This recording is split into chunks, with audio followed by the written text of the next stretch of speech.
Dapat nga bang kabahan itong si Wami Tiongson kung sakasakali na itong San Miguel Beermen ay mag-offer ng trade proposal dito sa Blackwater? Kapalit, ito Cedric Barefield. Ibig sabihin, Wami Tiongson for Cedric Barefield ang gagawing offer ng San Miguel Beermen. Ito sa mga magsasabi na malayo o malabo yan tanggapin itong Blackwater bossing.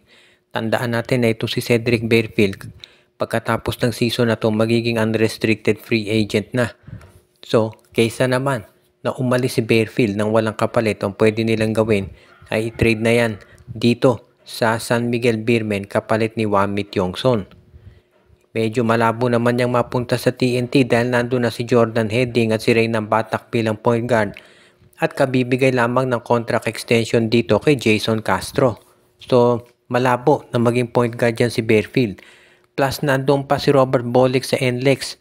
At dito naman sa Meralco, syempre alam natin si Chris Newsome at si CJ Cancino. Kaya itong si Barefield malamang talaga sa San Miguel yan pupunta. Ngayon, kung ikaw naman si Tiongson, dapat ka ng kabahan nga ba? Dahil baka ikaw ang gawing trade asset ng San Miguel kapalit nitong si Cedric Barefield. Dahil syempre kahit mahusay na player itong si Wami Tiongson, iba yung kalidad nitong si Cedric Barefield at malamang nga siya talaga ang igawing ipang trade ng San Miguel para makuha ang nasabing player. At wag na tayong magulat kung ituloy nga ng San Miguel yung ganitong balak. Dahil kung ikaw naman ang SMB, talagang gagawin mo ang lahat para masiguro na magiging maganda ang sitwasyon ng lineup mo at yung pagdagdag kay Barefield ang isa talaga doon sa magiging malaking bagay na sabihin na natin makakakontribute dito sa pagpapalakas ng SMB. Kaya nga yung Barefield for Tiongson trade, hindi natin maaalis yung posibilidad na iyan talaga ay gawin ng San Miguel.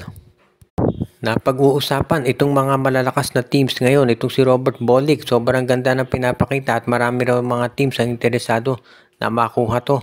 At merong mga nagsasabi na ito ay pwedeng-pwede dito sa Rain or Shine Elasto Painters. Meron ding mga nagsasabi na mas bagay ito sa Converge Fiber Xers.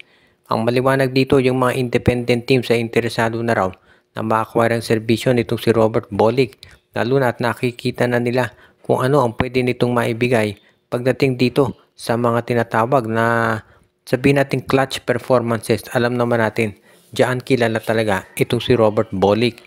Kaya nga maraming naniniwala na hindi magtatagal at maganda talaga ang magiging sabihin nating senaryo para sa mga independent teams kung makuha nila itong si Bolick. Magdedepende na lamang yan syempre sa iyo offer at syempre itong NLEX Road Warriors hindi naman basta-basta na lamang pababayaan na mawala itong si Bolick sa kanila. So yan ang kinokonsidera ng marami ngayon na pwedeng mangyari dito sa NLEX Road Warriors ay yung pag-trade nila dito kay Robert Bolick kung sakasakali. Pero kung ikaw naman, itong si Coach Jong Wichiko, syempre hindi mo basta-basta papayagan na lamang na mawala sa iyo itong si Robert Bolick. Kaya asahan natin na kung sakasakali na itong si Bolick talaga na ite-trade nitong NLEX Road Warriors, magkakaroon yan ng major na kapalit. Baka kung sa Rain or Shine si Adrian Nocum o kaya naman kung sa Converge itong si Alex Stockton. Ganyan kataas ang trade value nitong si Robert Bolick. Kaya nga masisiguro natin na hindi magiging biro yung pag-alis nito dito sa NLEX Road Warriors. At itong mga independent teams na gustong makakuha naman kay Bolick, sigurado masasabi natin malaking investment yan. Pero given naman yan, kung gusto mong makakuha ng ganyang kalibreng player, syempre kinakailangan ay ready ka na gumastos.